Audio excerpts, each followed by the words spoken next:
Agreement کیا ہے، معاہدہ کیا یا کانٹریکٹ کیا، ٹھیک ہے، تو یہ سمجھوتا کر رکھا ہو، جیسے صلح حدیبیہ میں ہے نا، کہ وہ مکہ کے جو لوگ ہیں ان سے وہ جنگ نہیں کریں گے، تو اس طرح سے ایک طرح کا معاہدہ ہوا تھا نا، اسی طرح سے۔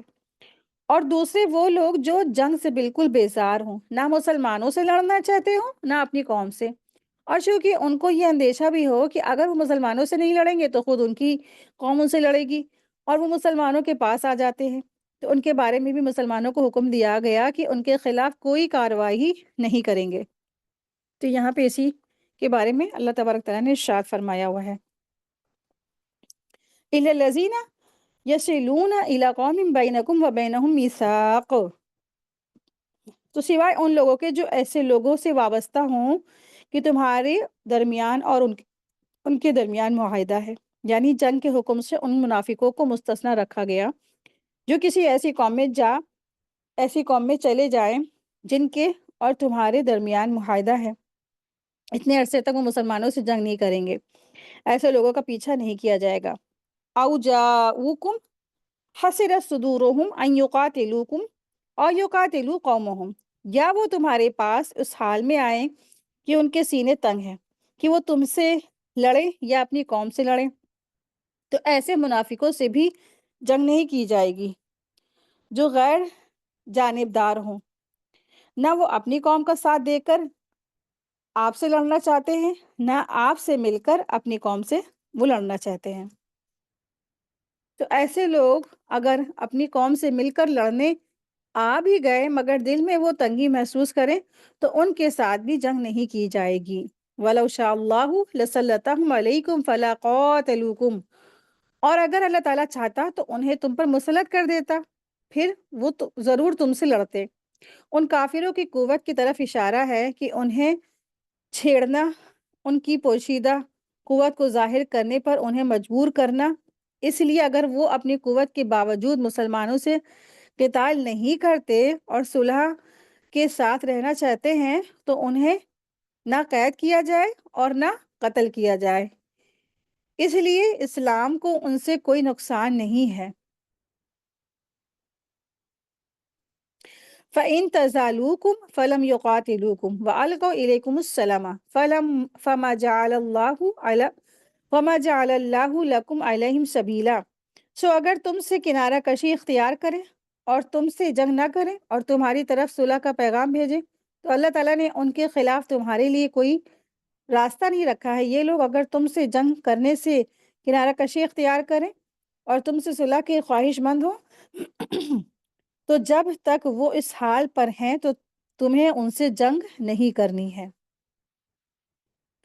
تو الحمدللہ اللہ تبارک تعالیٰ کا بہت بہت شکر احسان ہے کہ ہم سب کا آج کا لیسن پورا ہو گیا، اور یہاں تک کی جو لاسٹ کی 10 یہ 3 آئے تھے 88 to 91، تو یہاں پہ جنگی احکامات ہیں، اس کے بارے میں ذکر تھا، تذکرہ تھا، اور منافقوں کے بارے میں کیسے رویہ کیا جائے گا اس کے بارے میں یہاں پہ کافی ڈیٹیل میں احکام اللہ تبارک تعالیٰ نے ارشاد فرمائے ہیں۔ تو الحمدللہ اللہ تبارک تعالیٰ سے دعا ہے کہ اللہ سبحانہ تعالیٰ ہم سب کو کہنے سننے سے زیادہ عمل کی توفیق عطا فرمائے، ایمان اسلام کی حالت میں ہم سب اس دنیا سے رخصت ہوں، آمین یا رب العالمین۔ وآخر دعوانا ان الحمدللہ رب العالمین، سبحانک اللہم و بحمدک اشہد ان لا الہ الا انت استغفرک و اتوب الیک۔ السلام علیکم ورحمۃ اللہ وبرکاتہ، جزاکم اللہ خیرا کثیرا۔